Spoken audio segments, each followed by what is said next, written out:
See that Morgan is on. Um, so welcome, Morgan. We tried not to get too into the weeds before you were able to start recording, but looks like you have now. So I will go ahead and pass it back to you. Brady already gave us an update on the U equals U coalition. And if you want to talk about the new org chart and the other work groups, we'll let you do that now. Hi everyone. I have no idea what was going on, but WebEx was like, no, you cannot join this meeting ever. But I'm glad I figured it out. Okay, so the other work groups. So the prevention work group met last Wednesday as well. And I'm not sure how much you guys know about how that group is. That group is just kind of split into two different sub-work groups. So the community-focused group and the provider-focused group. And we mainly had folks from the community-focused group, and right now they're working on gathering resources for folks who folks to be able to access PrEP without insurance. And so they're trying to put together a big resource list to then get distributed to the community. And I know the provider work group is, the provider focus group is working on ways to get U equals U knowledge and PrEP knowledge implemented into like their curriculum, which is a big task. And I think they're just at the beginning of getting that done. So right now, those groups are working on also implementing an equity lens with their projects and seeing how they can make sure the projects that they're working on are as trauma informed and like culturally responsive and sensitive as possible. And so the main thing that we did in that last meeting was Julie left us a plan project form, and we were going through that form and just plugging things in to make sure we covered all aspects of how to get that project done. So we'll be working on that. And I got updates from the equity group and the trauma informed care and cultural humility group, and they haven't met this year so far, but they will be meeting at the end of February. And Dr. Brown, just let me know that the project that she shared about during the last meeting is still like underway, and they're trying to figure out like their grant funding for that project is up in April, and so they're trying to figure out how to move it from the implementation stage to the implementation stage. So and then I did want to talk about the public health department, because last week also we had a meeting, an internal stakeholders meeting with representatives from different departments and divisions at the public health department who do different types of HIV related work. And we were just trying to get everyone on board with the EHE plan and mission, and it was a really good meeting. We talked about ways that we could all collaborate to move the EHE mission forward. And so we'll be meeting quarterly and seeing how like the work that we're all doing in our different divisions can be like combined for, a greater purpose. I mean, not the greater purpose, but like for the same goal that we all have to move to end the epidemic in Nashville. So that was a really good meeting. I don't know, Dr. S, you were there. If you wanted to say anything about the internal stakeholders meeting.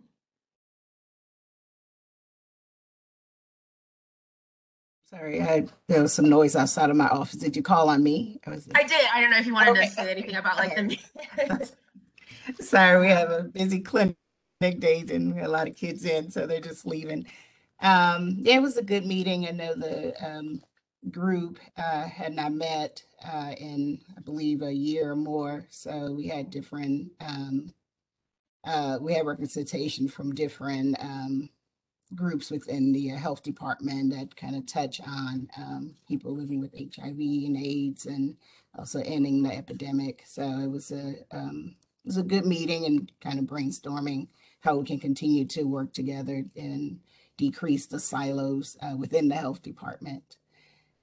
So we'll continue to work on that, and we offered them to learn more about the work groups also. Thank you, Dr. S. So yeah, I think those are all the updates for now. I think we have more in our next meeting in April. Was there anything else on the org chart, Morgan? I have something in my notes about Right. that. So I just wanted to reshare that because Julie shared it at the last meeting, but just as like a refresher. I don't have it currently pulled up, but I guess just a reminder of the new way that the EHE work groups are organized. So the public health department is convening the prevention work group and the U=U task force, and then the equity work group and the trauma informed care and cultural humility work groups, as well as the Nashville Prep Coalition, are all being convened by Meharry. So just wanted to remind everyone of that. Awesome. Thank you, Morgan. All right. Well, we can move along to our first piece of new business. So if you will recall, at our last meeting, we heard some recommendations from Sarah Bounce, the consultant that we engaged through the Center for Nonprofit Management, and sort of was helping us with rollout governance processes, communication, and she reported some of her findings and recommendations. So we sort of viewed and started a little bit of discussion around those recommendations, but wanted to spend just a little bit more time revisiting some of those and discussing ways that we could start to address these recommendations. So thank you, Morgan. Hopefully you can all read the recommendations on the screen right now. And so I think what I'll do is just go through these one by one and get people's feedback on how they think we could start to work on these. So the first one is collaborate on identifying clear next steps for each work group. Communicate next steps and activities to work group members and ensure focus remains on those next steps. And I guess I'm sort of wondering what the advisory council's role is in this, or whether it's something we think should be set by the work groups themselves. So I'll just pause there and let others speak up.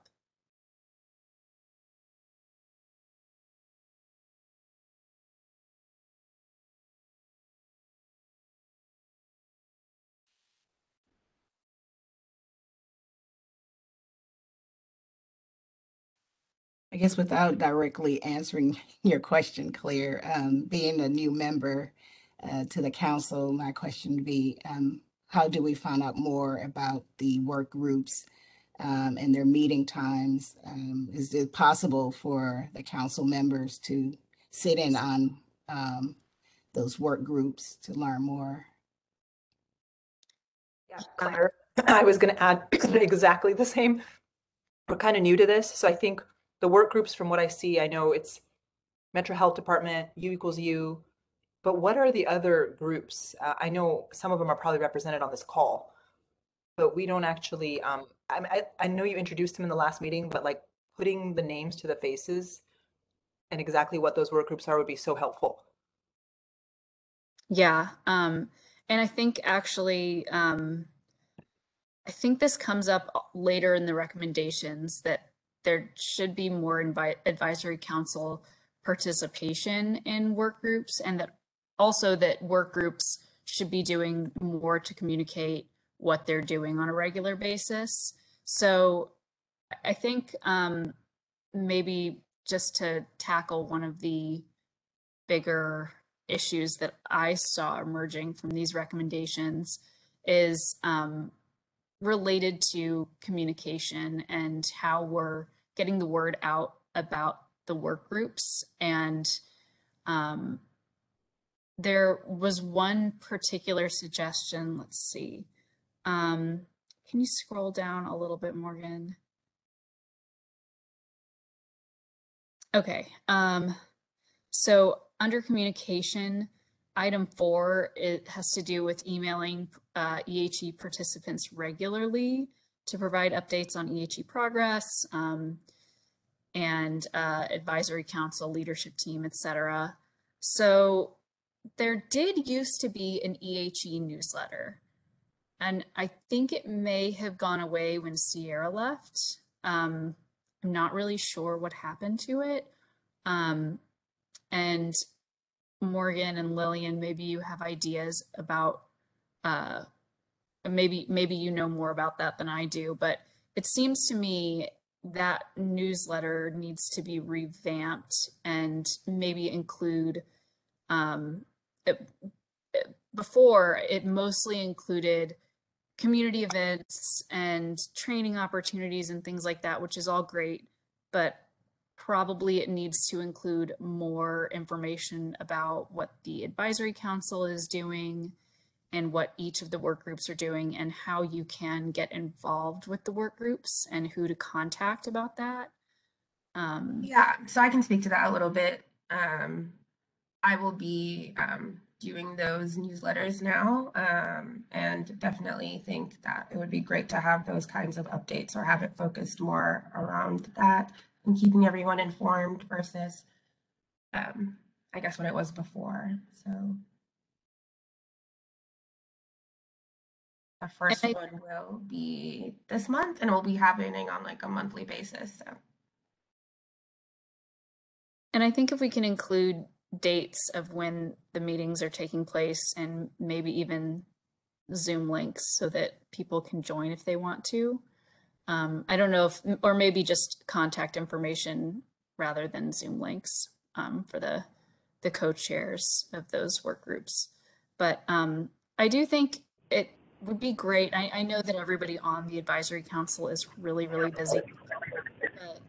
If more advisory council members are able to take part in work groups, they're really, really valuable and often where the work is getting done. If you're not able to participate, it also, if you have staff members that would be interested and, you know, I would encourage you to get your staff involved as well. Claire, this is Lillian. I wanted to ask a question regarding those newsletters. Are there opportunities to spotlight agencies or spotlight individuals who are willing to tell their stories that live with HIV/AIDS? I think that would be really helpful to have that in the newsletter as well. Yeah, I love that. That's a great idea.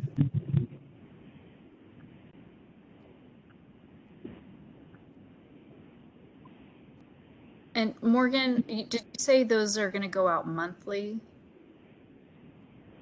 Or? Yeah, that's the goal. Yeah. So how often did they go out before? I believe it was monthly. Monthly? Okay. Okay.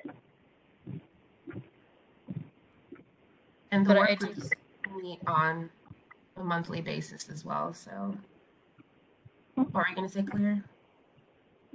Just that I think there are a lot of opportunities to add more to that newsletter so that it's, a lot of these recommendations have to do with communication and transparency.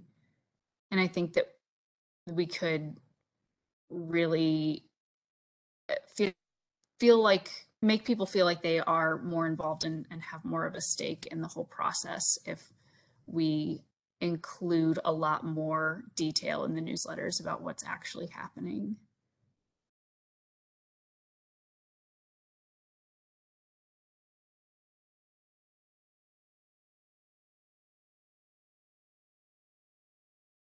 So another recommendation here that I think it would be valuable for us to discuss is having these advisory council meetings open and more a sort of town hall rather than just a closed meeting. And I don't know that there's anything in the bylaws saying it can't be an open meeting. In fact, I think when we started they were, but they were in person. So it was a little bit easier to make sure that people were sort of divided into the council and people who are just observing.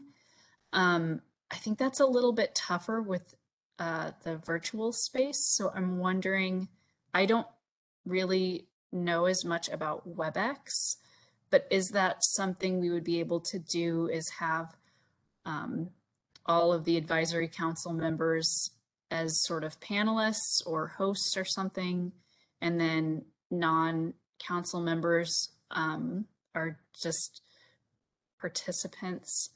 I don't know, someone more educated about WebEx will need to speak to that.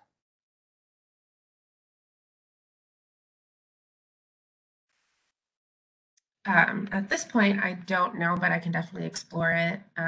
Does anyone else who uses WebEx know if that's a possibility? I believe you said, could non-Metro employees be co-hosts? Was that one of the questions? I believe you have to be a Metro employee to be a co-host, but the council members can be panelists. I don't know if that answers the question. And I believe WebEx, at least last year, could host up to 500 people, but with that many, it has to be done through Metro IT. And I doubt we would get that many, but I think my concern was more just making sure that, especially sometimes we do votes sort of by like putting something in the chat, or, we just want to make sure that if we're doing votes or anything like that, it's just council members that are voting. Right. And yeah, I believe through Metro IT, we can have more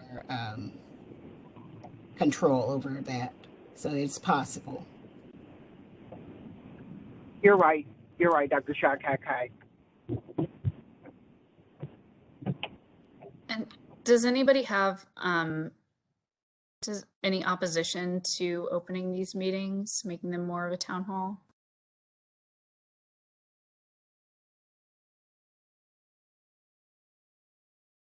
Not at all. I think it'd be great. This is Meredith. I think it's a good idea. I just, would want to make sure that we're structuring the agenda in a way that's valuable, for us and the folks who participate, making sure there's space for people to speak up, ask questions, comment, provide comments. Room for exchange, I guess. If that's something that we want to get out of it. Yeah, and I think you're right that's how I'm reading the recommendation anyway, is when I see town hall, I think of people being able to contribute in some way, at least asking questions.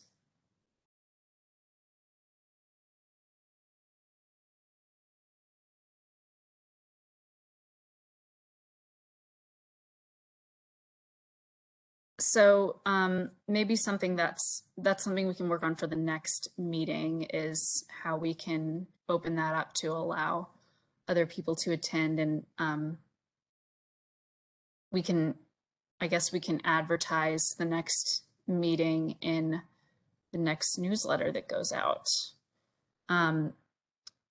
Going back a little bit there, if you don't mind scrolling up a little bit, Morgan.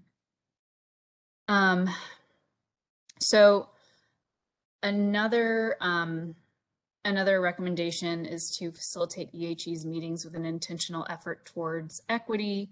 So ensuring all participants have a voice, create space for different ways of processing, both verbal and written. And a sort of sub bullet to that was and this is, I think, a tricky one to address, but bring in a conflict resolution mediator to work towards healing and transformation. And this is something that some participants felt was necessary, others didn't think that it was. I'm very curious to hear what others think about this recommendation, and specifically whether we should bring in some kind of a conflict resolution mediator, what that would look like, who would they work with? Would they work with the advisory council, with the work groups, with some other group? And how would we facilitate such a thing and pay for it? So I'm gonna stop talking and see if others have thoughts about any of that. Sarah,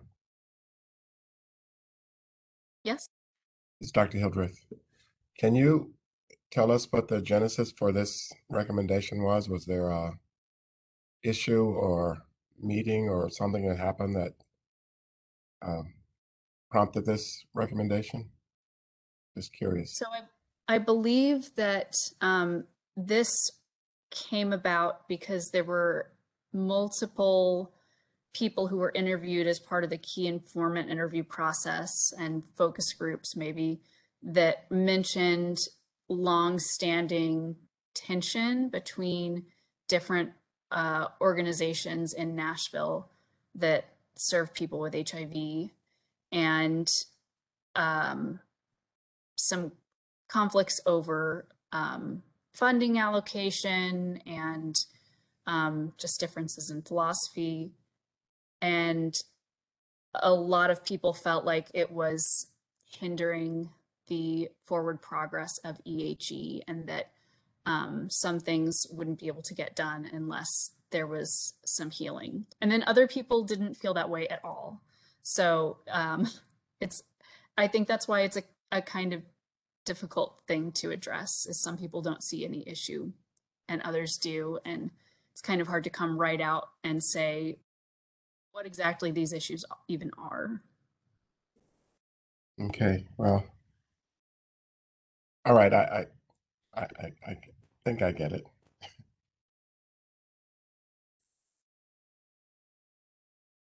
I can say, having, been a provider for 7 years before coming to the health department, I think over the years, the relationships have gotten better. And, I think some of the conflict went back decades, which I couldn't really grasp. But with some of the newer folks like myself coming in and not, being really aware of what all the tension was about, we were able to work across agencies to definitely, that has gotten better.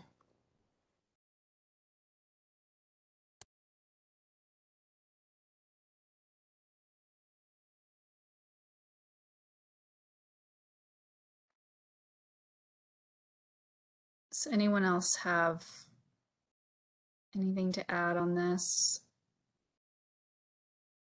I think I would maybe put this as less of a priority currently. I think there may have been some other issues earlier on and maybe closer to when this was done.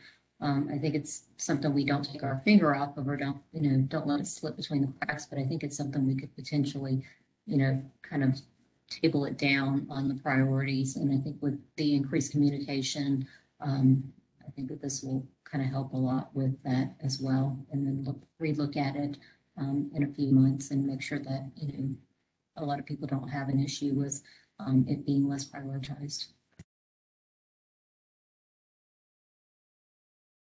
Thanks, Dr. Bullock. I think that might be a good segue into another one of these recommendations. And Morgan, you can scroll down a bit.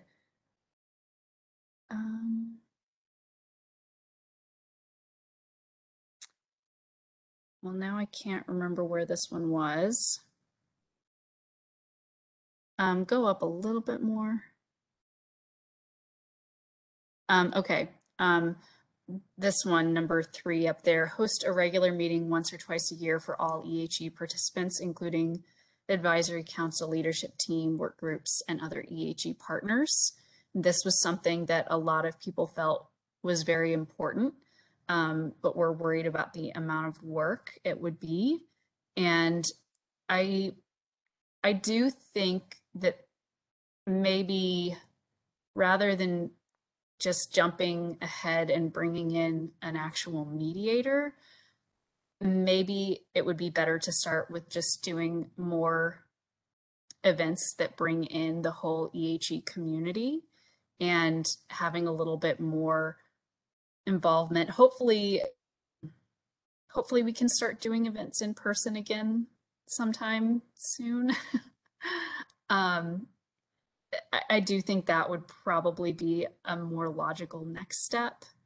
And I actually think this is a more doable recommendation than maybe some people imagined it to be. And certainly I plan conferences all the time as part of my job and would be happy to get the AETC on planning something like this, and would certainly welcome any thoughts about what that should look like, what an EHE annual meeting would need to include, and how long it should be, and when we should aim to do it. So any thoughts on that? I'm going to be taking notes.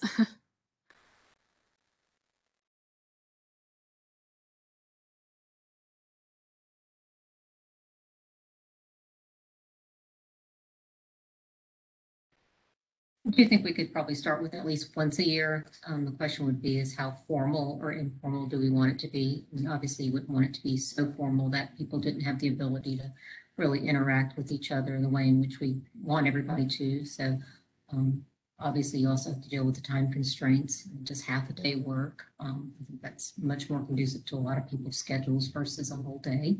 But maybe some formality around the front end of it, and then towards the end, making it more informal for people to be able to have more interaction with each other. But I think at least trying to start with once a year, and then, you know, if we feel like it needs to get bigger or more frequent, then maybe stepping out to twice a year.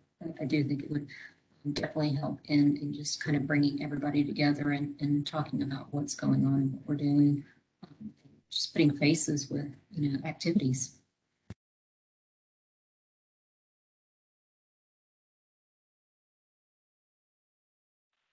Yeah, I agree. Any other suggestions? What would people think about trying to plan an in-person event in the summer? Is that just a fool's errand at this point?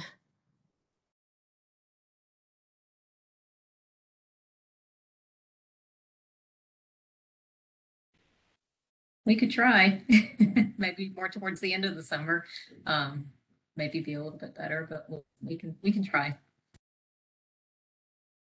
Claire, from a COVID standpoint, I think it'd be okay by this summer.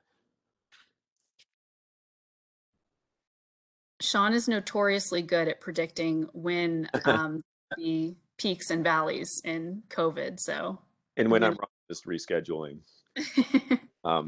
Sure. Yeah, but you know, like it's predictable, you know, achieve 90 or so % herd immunity with this surge, which, you know, may delay the next surge until it becomes endemic. So, I mean, after this surge, I think we're in a lot better place than we are now or ever were throughout this pandemic for an event.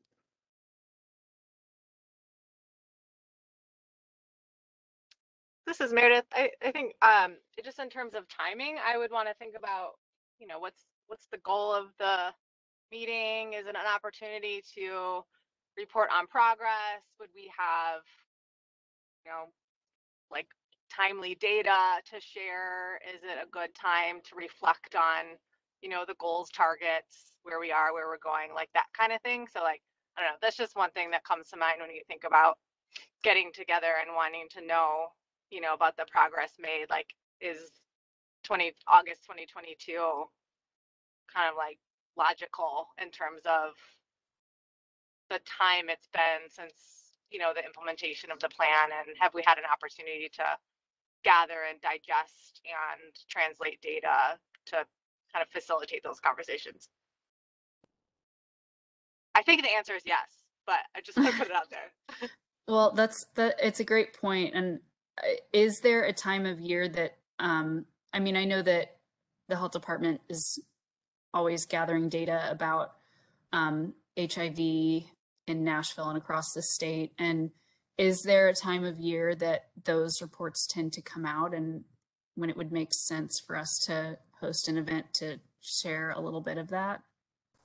I mean, from the state health department perspective, so we typically, I mean, you'll see there's quite a delay in when we actually release our epi profile, for example, but we generally have like preliminary data from the previous year complete by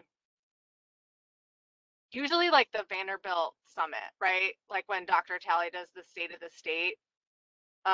When is that? August, September?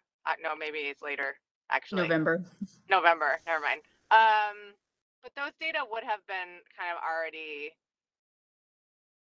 probably, yeah, it's usually the fall. I would say early fall, but Metro, they have access to ERs too. Like they kind of freeze data at a different time. So like it should be the same surveillance data or dynamic, but like if your Metro EPIs are available to kind of hone in on the local data quicker, then I mean, I think that's fine. We also have the continuum of care data that would be available, late summer, early fall. So you may want to just like check with the epi team at Metro if that's something that they would want to take the lead on. And if not, I can check with our epi team just to like confirm, because you don't want to be like in that last month where you could have had the next year's data, have just missed it. You know what I mean? But so that's, I can check, but like I think it's right around August, September, but I wouldn't want to like miss it.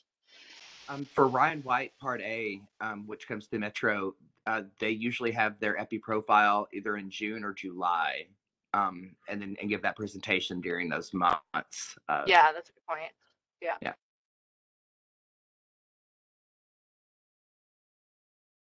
So it sounds like we are leaning towards August, September for a potential date. I tend to think that half a day is a good length of time for most people. For some people, a full day event can get a little exhausting. So maybe for this first one, we could aim for a half day event with some data presented, but as Dr. Bullock has suggested, also some time for maybe breakout sessions and networking, and potentially a breakout sessions that are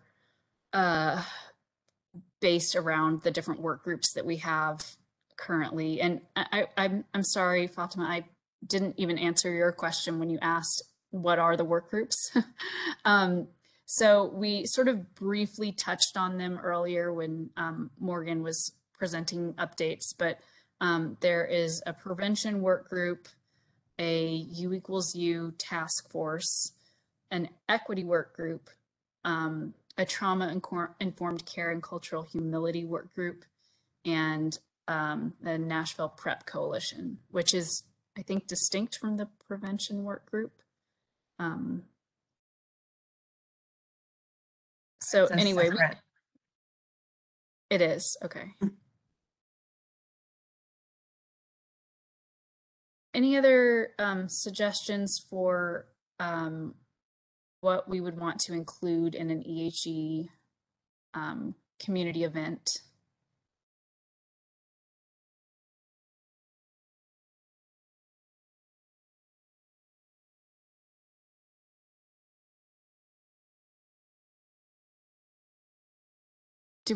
Another question, do we think it's worthwhile to have continuing education credits for it, or is this something we would want to be more community focused and less healthcare focused?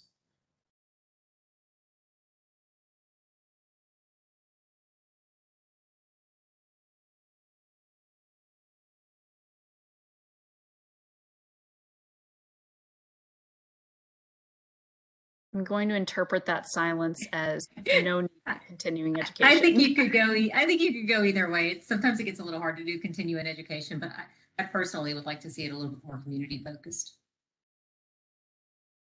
Got it. Less work for me if there's no CE, so that's fine. All right, we can move on to some other recommendations. So another one of the recommendations I think we're kind of already implemented: allow space during advisory council meetings for regular updates from work group chairs. We don't always have each work group chair on these meetings, but when they have something relevant to update the council on, we do. We've already discussed item 4, also emailing more regularly about updates. And sharing a comprehensive list of all work groups. And I think that's something that we sort of discussed folding into that monthly newsletter. This recommendation on number 6 is a tricky one because there are quite a few action items on the EHE plan that relate to an EHE website, which does not currently exist, and I think is a difficult thing to make happen because someone has to create the website, purchase the domain, maintain the resources and materials and any content that goes on the website. There was a suggestion that we utilize the mayor's office website, which is where the EHE plan is currently housed. And I think for a lot of reasons that doesn't make a lot of sense and would be really difficult to do. So I'm going to open it up to the group here for any ideas about either using the mayor's office website or developing an EHE website and what that would entail.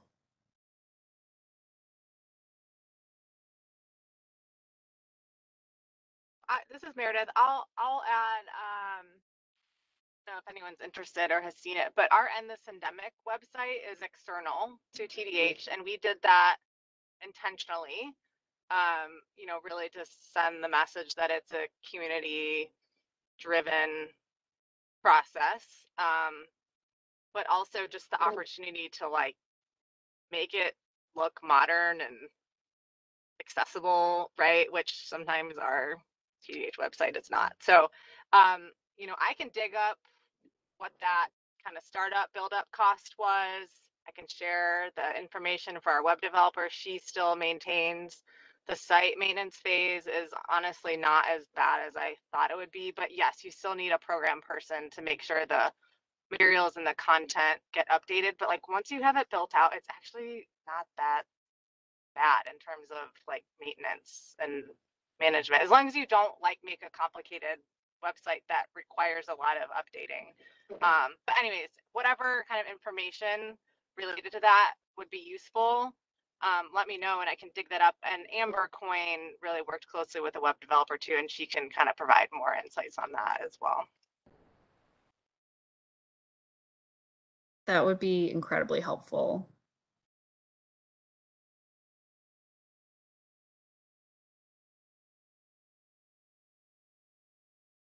So who should I connect with on that?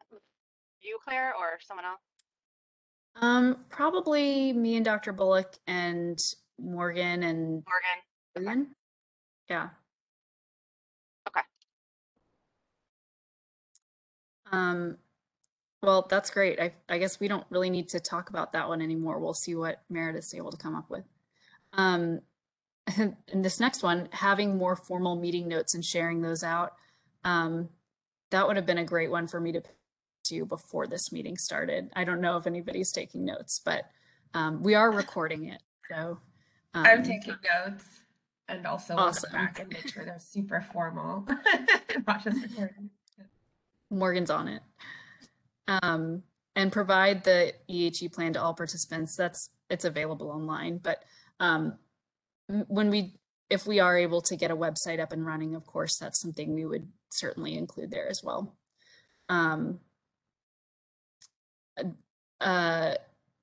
I think we've already discussed this one as well. Provide a clear overview of EHE's current structure. Well, we've talked about that today, but we have not necessarily shared that out to participants. So that's another thing that we can include in the newsletter and on a future website potentially. Strengthen advisory council participation and engagement on work groups. And again, we touched on this one a little bit earlier. And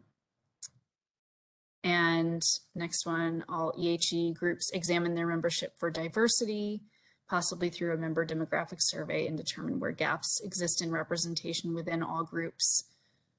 I think a lot of the work groups could really benefit from just getting more people involved in general.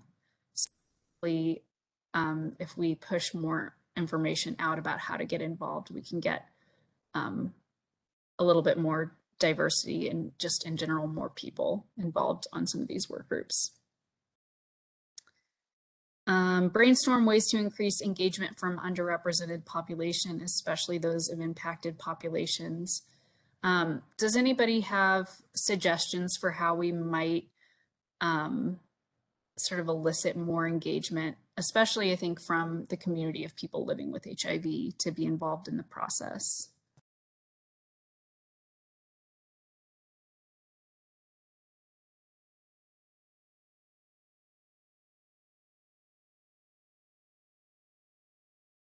I think one of the easiest ways is just to ask us.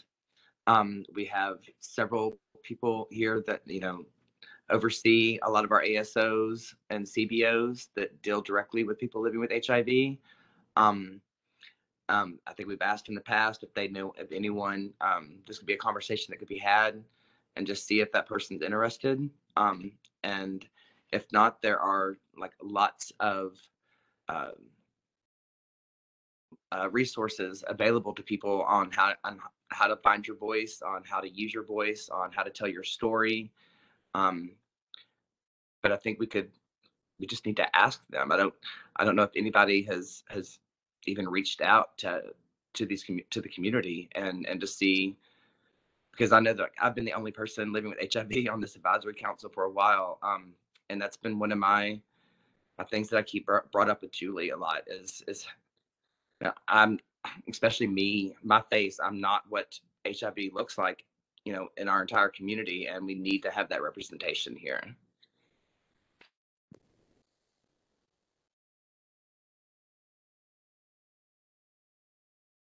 Yeah, I also think that it would be really valuable for the work groups to have folks living with HIV tell their stories. I think having ability to hear and have that representation on all the work groups will really enrich it. I think in addition to what Brady said, having folks on the council, but I think that's really where a lot of the work gets done, and the contribution and the voice of folks living with HIV can really be heard and can really have an impact. So I think that, when you look at a plan, you want to have impact and you want to have all voices, and that diversity of folks, I think is going to be really valuable there.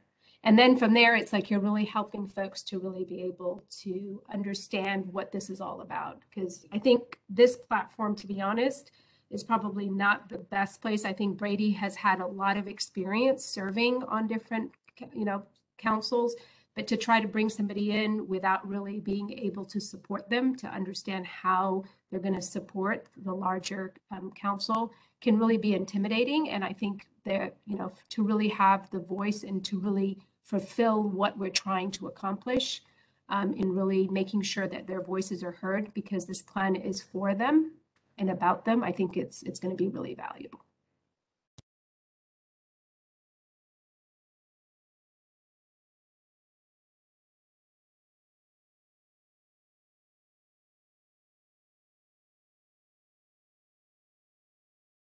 Any other thoughts?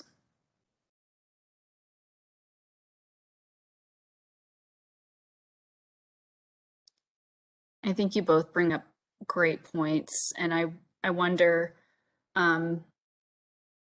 sometimes, as silly and simple as it sounds, part of the holdup may just be that we don't have any materials to distribute right now to get people, to let people know about this process and how they can be involved. And if we were able to put flyers up at places like CARES and places where the community are coming, then we might be able to get more engagement. And so maybe that's something we can work on, is getting some materials together to advertise the work groups and when advisory council positions become open. And you've also sort of mentioned on a sort of a mentorship, a need for mentorship for people who haven't engaged in a community-driven initiative like this before. And I think that's an excellent point. Does anyone have any thoughts about how we would do something like that? At Nashville Cares, we do have a very robust peer program that is actually led by peers and for peers. And I think that the mentorship is really important and critical. I think even having a group where other organizations may want some of their folks who either work in their organizations or receive services to think through that as a council, I think that would be a really great way to get people ready and to really be able to help them be successful in how to tell their story, feel comfortable to participate and engage. So I think that would be something we could definitely support and work with others who would be interested to get that up and running.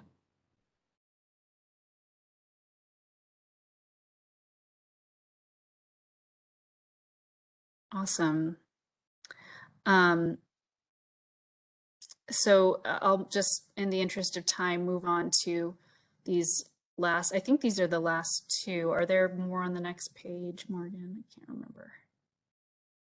Oh, well, there's a few more. Oh, these are your notes. Okay. So connect the dots between EHE's plan and work of each EHE work group. I think this, again, is related to just communicating better what the work groups are doing. And certainly it would be a good idea to mention which action items they're associated with. And last is develop a strategy for embedding equity in all of EHE's work, i.e. using an equity toolkit or equity lens to systemically do so. We do have an equity work group. My first thought is that this is something they could work on, but open to hearing what others think about this recommendation.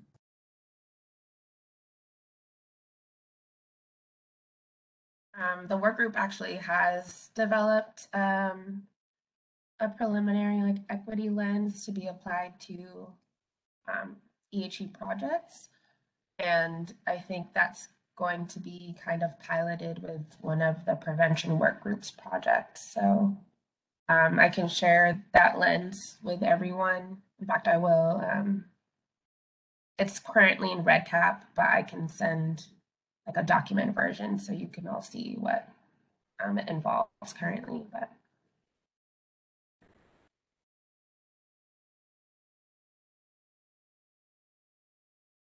thanks, Morgan. So we've got just about half an hour left, and our next order of business, we're going to talk a little bit about fast track cities, which we've discussed as a group before. And we do have Dashiell Sears on the call today to tell us a little bit more about that. So Dashiell, I will let you take it from here. Hello, everyone. My name is Dashiell Sears. I am the North American Regional Director for Fast Track Cities at IAPAC, the International Association of Providers of AIDS Care. So thank you very much for having me. I recall attending a similar meeting or a meeting this meeting actually in November of 2020. So it's been a little bit. And I do recall the previous time we went through a presentation and there was a vote confirming support for Nashville to join Fast Track Cities. And there was about to be an effort to be brought, to have it brought to Mayor Cooper, and then we had to slow down and pause because we had no idea how deep and how long it was going to be for COVID. And here we are now, coming in through year 3 for it. So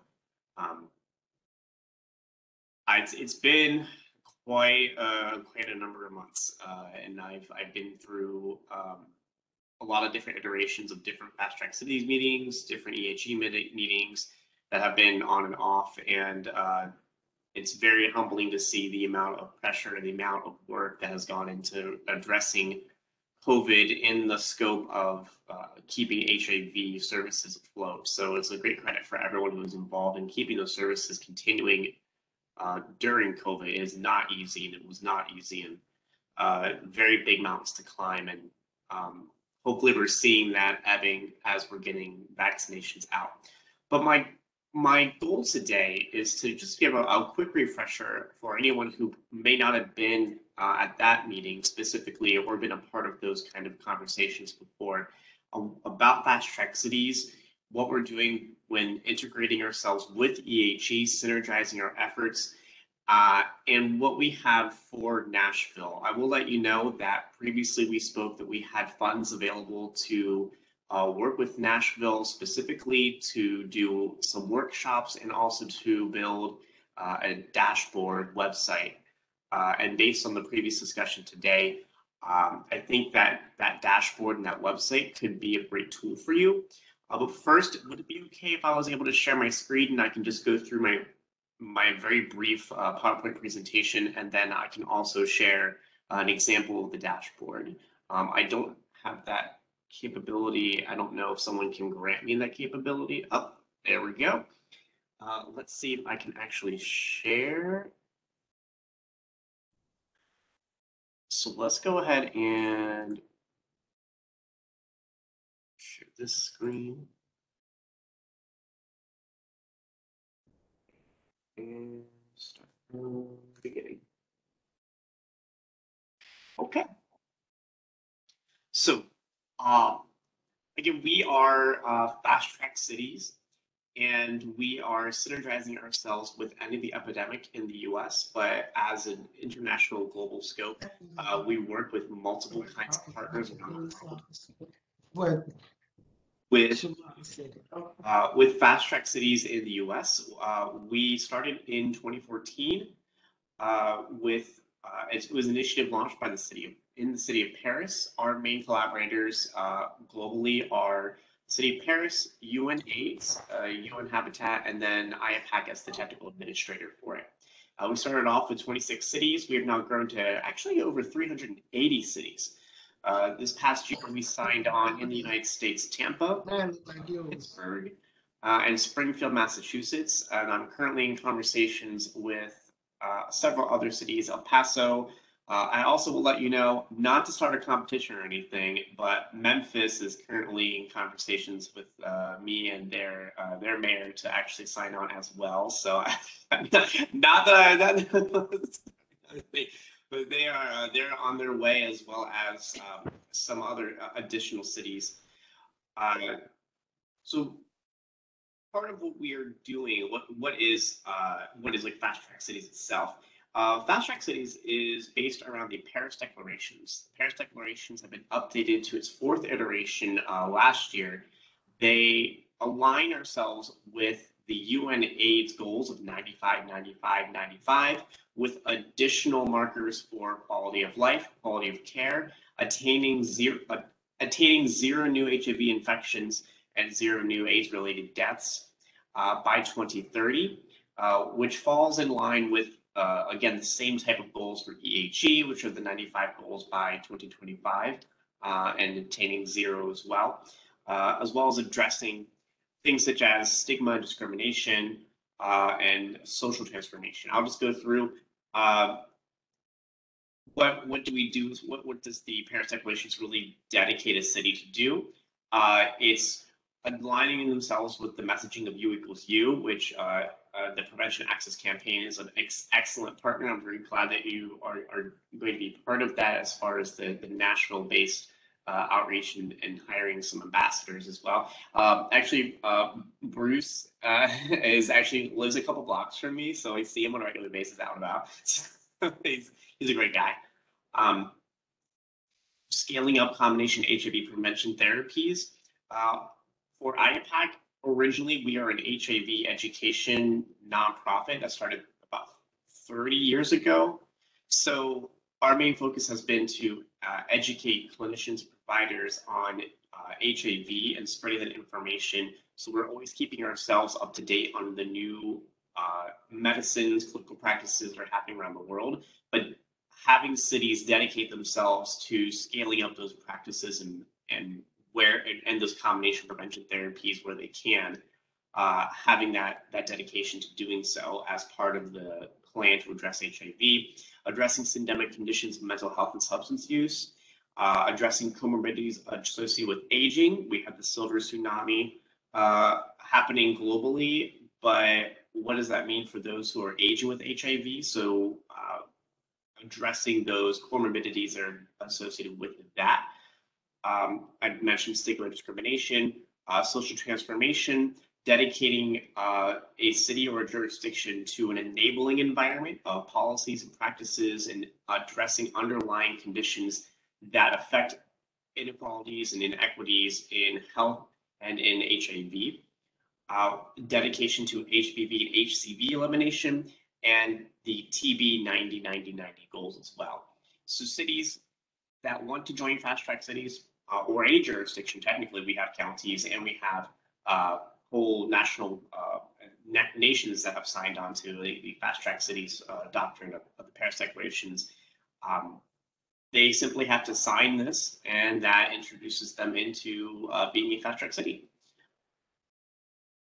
So when we think about Fast Track Cities, we're looking at a calculus of success, and we look at our main stakeholders. We have 4 main stakeholders that are part of a Fast Track City, which align with the EHE. I would say the EHE, not pillars, but also the stakeholders that are involved in working in EHE as well. So we have the mayors, parliamentarians, and citizens. That's connected to the political will and commitment of addressing HIV.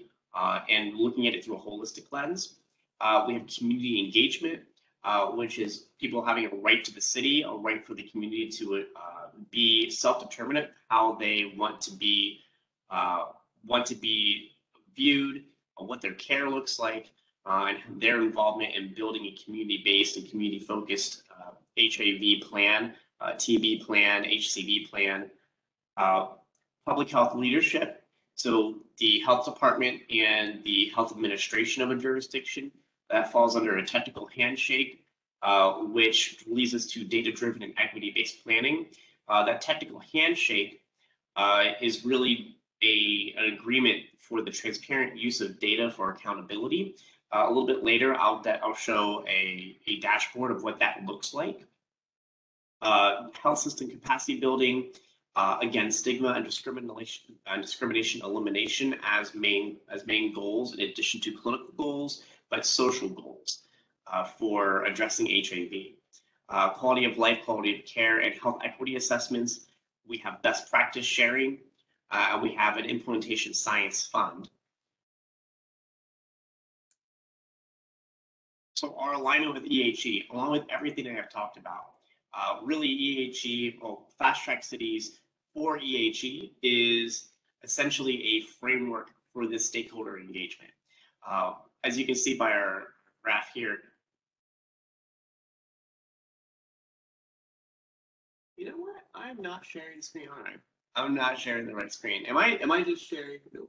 Yeah, I was just wondering about that. No, we're just seeing the title slide. You know why? Because it was on the screen. What if I were to share?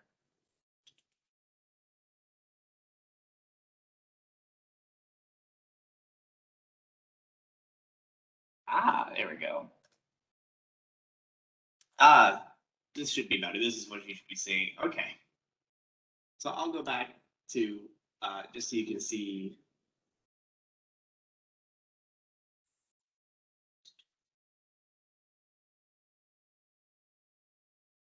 Here we go. I'm very much used to Zoom. I am a Zoom whiz. I'm not a lot of Zoom whiz. But yes, the Paris declarations are calculus for success, and what it means with alignment for fast track cities. So first is our stakeholder engagement. Next is our supportive resources. We have technical guidance, model implementation plans, monitoring tools for capacity building and capacity building modules. We have our best practice repository that we've developed over the past 3 years that have drawn international best practices on all parts of the HIV care and treatment continuum. And we have developed assessment tools for quality of life, quality of care, and health equity. And we are continuing to develop additional tools to continue more assessment on clinical practices, but also the landscape of HIV planning. What does that look like, assessing yourselves? Very much related to what you were previously talking about with who is involved, what are some gaps, and developing tools to engage with those in a constructive manner. We are developing our communities of learning. So with this network, we have a little over 380 cities around the world, but the main pool of fast track cities is really a knowledge pool that engages cross-culturally between both regional and international scopes of views of how do people address similar or the same barriers to either engagement, barriers to attaining the 95 goals. How do you engage with different kind of policy structures and political structures as well?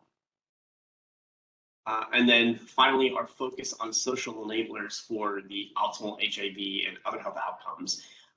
So whereas EHE has been viewed by many as a clinical focus to engage in how to extend outward into the community that's from the health department, we are focusing on the same thing, but we also engage in other kinds of advocacy work. We have our policy and advocacy department that is focused on engaging national policy and national departments, as well as state and local departments, and who is involved in pushing and pulling policy levers that are important on improving any kind of health-related outcomes for affected communities, but essentially quality of life, quality of care. For me this year, one of my wish lists for North America is to dive more into HIV criminalization and community education on sexual health to eliminate either barriers to testing or to barriers for stigma. So that's one of a wish list for me specifically. And then we have our testimonials.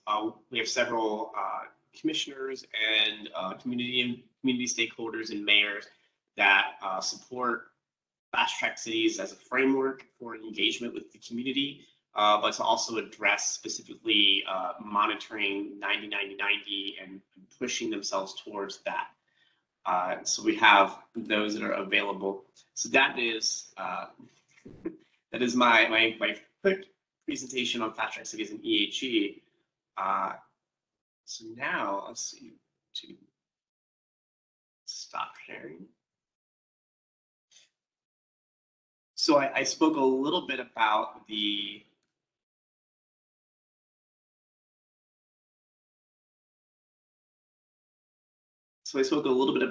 dashboards and what we can do with dashboards in general for fast track cities.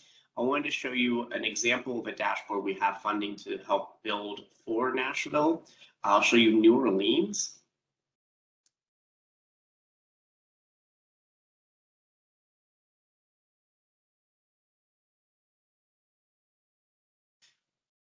So when we talk about the transparency in data and having data-driven planning, data-driven plans that are equitable as well.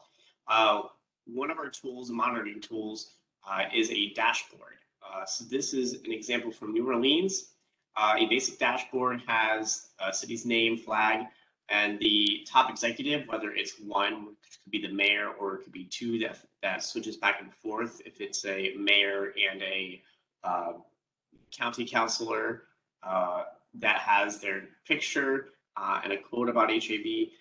And it's right next to a map that will show and demonstrate lists of HIV services, LGBTQ services, testing locations. But this is really provided by the city that can be plotted out.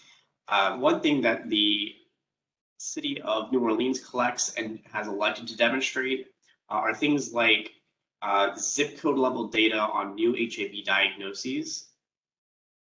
And they utilize that to do more planning when it comes to either location of events, services, testing locations, where they want to put dollars for different initiatives as well. So they've gone down to even the zip code level when it comes to planning for HIV. Below that, above that, we have the 95, 95, 90 targets that are addressed by year. Here we have 2020 data that has come from the city of New Orleans. So the city of New Orleans still owns that data, and we're just sharing the public data as well as their continuum data. Below that, we have different tabs for information on the mayor's office, Department of Health. They have a tab for their Fast Track City members and their HIV services as well. And they included community leadership messages from those who are involved in different aspects of the HIV landscape. So they have their picture, a quote, who they are, and a source. Within that, they have their who would be in contact with the mayor's office, as well as the website for that, the Department of Health,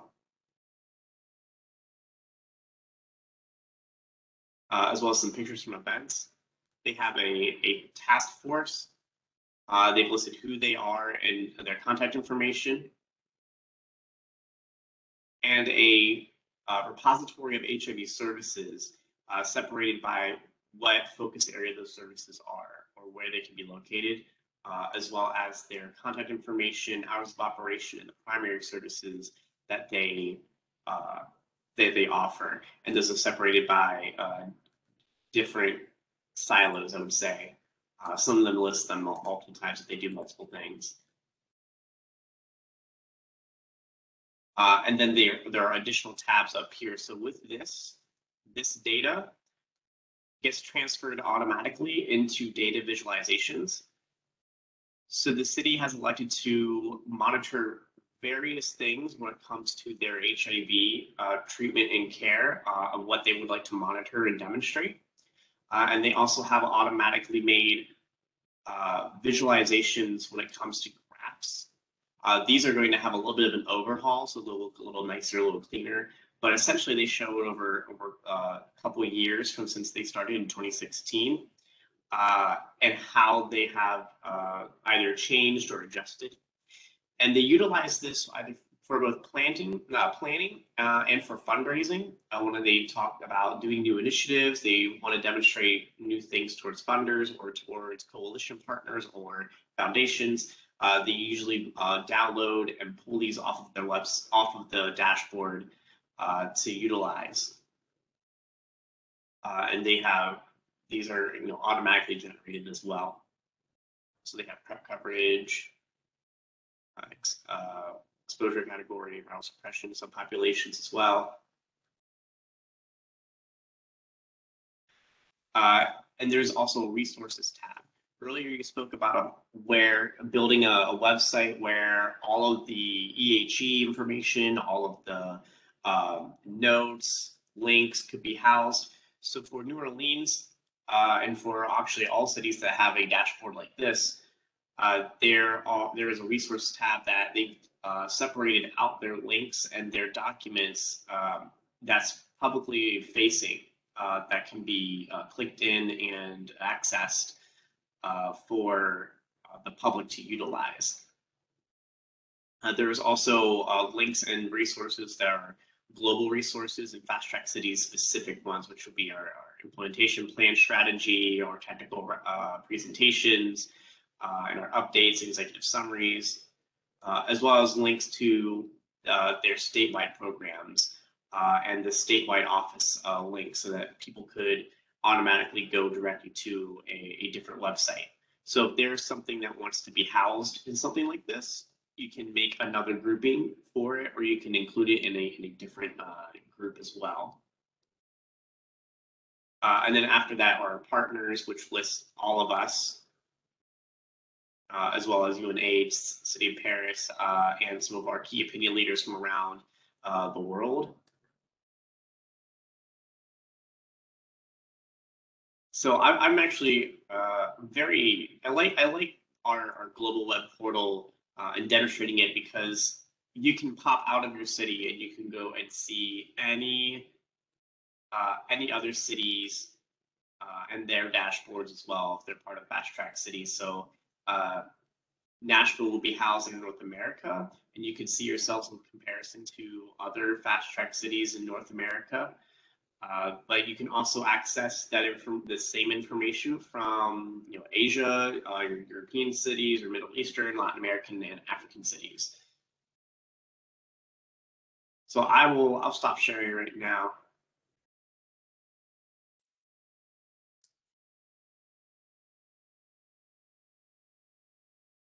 And just a little bit about additional things, very briefly. We are developing more assessment tools that are expanding on health equity and health equity and underlying social determinants of health. We have been synergizing with OASH and ONAP. Our meeting with OASH really came about from being able to. I'm from the same area of Pennsylvania as Admiral Levine, but I knew a couple of her people in her office. I submitted a request, but the meeting went very well. Essentially, it's an all hands on deck approach when it comes to addressing HIV, and we're very heavily focused on developing more research and tools for imbuing health equity and health equity lens when it comes to addressing HIV coming out of COVID. But we want to be on the leading edge of anything that's new that's coming about, especially if it's from somewhere else that's being developed or being focused on, and bringing that to more cities. We are starting our national dialogue on HIV and racism as a public health crisis next week in Chicago with Howard Brown Health. We are going to be developing a series in other cities as well. I have a link if anybody's interested in registering for the event. It's next week, February 9th from 11 a.m. to 11 p.m. Central Time. I can share the link for that and the program agenda if anyone is interested. If there's a chat function. Please do.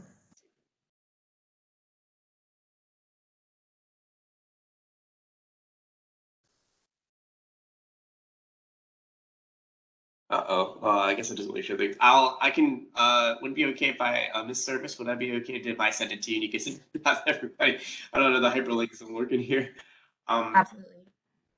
Currently, we also are doing a national survey with community stakeholders in specifically EHE jurisdictions about the level of involvement and planning that they are involved in, how they feel about that, and we want to start pulling recommendations from a national scope amongst those community members for optimizing community-based collaboration approaches among key populations specifically, or those that at most risk, so IV drug users, trans populations, young MSM of color, the unhoused, and those who are recovering or those in heightened medical care. We're also generating a podcast for health equity and our Implementation Science Fund Phase 2. So previously I spoke about our Implementation Science Fund. Our first phase, we're going over and reviewing the data from that, but our second phase will have 10 grants of up to $50,000 that either cities or institutions inside cities can apply for together to go towards implementation science pilot projects. But we'll have other grants and other programs like that in the future as well as we're building that up. And then for me, within North America, I have a wish list of workshops and programming I would like to do in 2022 and 2023. And currently I'm working with HHS and the PACE regional directors to do regional workshops. We previously had one with Region 6. It brought stakeholders, both domestic and international, together to talk about best practices and innovations that they have worked on for different aspects of HIV community care, competence in cultural competence in care, and PrEP uptake and PrEP capacity building as well. But I have links to those. Those are on YouTube. I can provide links to those once those are ready to be shared.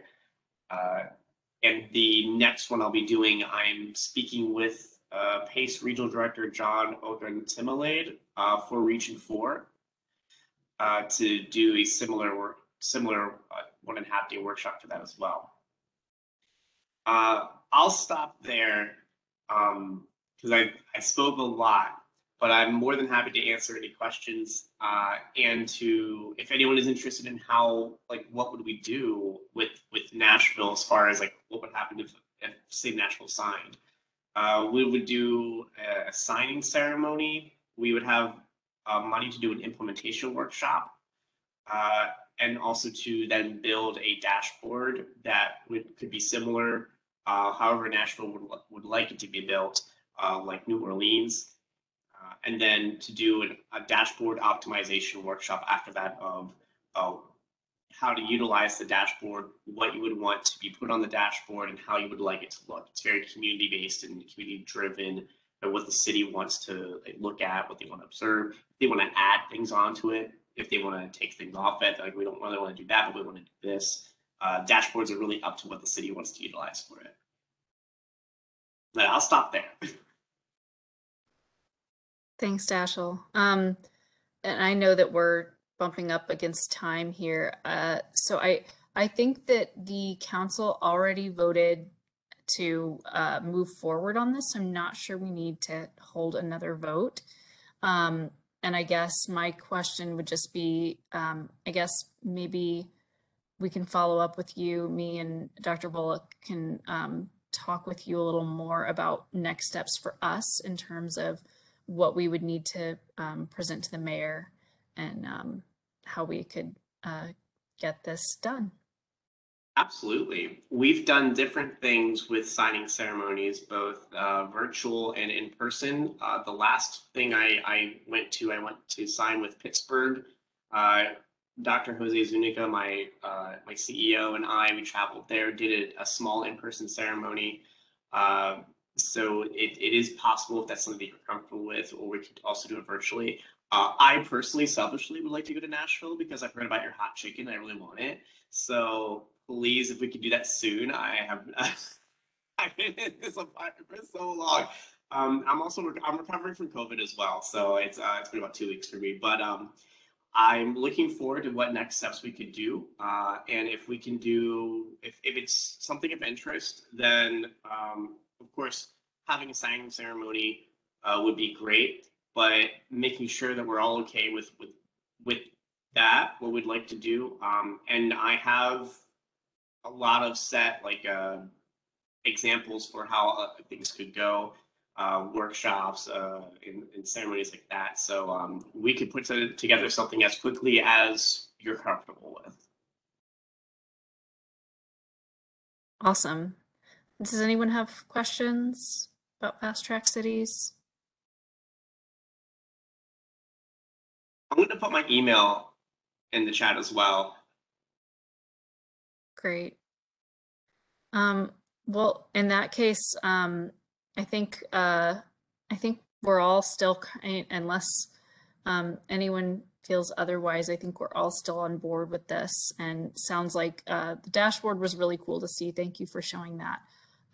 Sounds like that could be a really awesome resource for us. So that was really exciting to learn about. So we have something for your dashboard. Memphis is interested in signing up. They would have to self-fund their dashboard, so they would. So this is something you guys could have for Memphis if you. great. We love getting things Memphis doesn't have. And often do. All right. Well, thank you so much, Dashiell, for being here today and sharing with us. And I will kick it back to Dr. Bullock to close us out here. Absolutely. Thank you. And thank you, Dashiell. Lots of great information, great graphics and PowerPoint once we got it working. But we just really thank you for being here today and look forward to working with you. Are there any questions or any announcements from anybody on the meeting before we go? Okay. Our next meeting is Thursday, April 7th, 2 to 3:30. So same time, same place via WebEx. And in the meantime, I hope everybody stays safe and warm, and hopefully we won't get any ice tonight. So have a great rest of the day and stay safe. Thanks, everybody. Bye, everyone.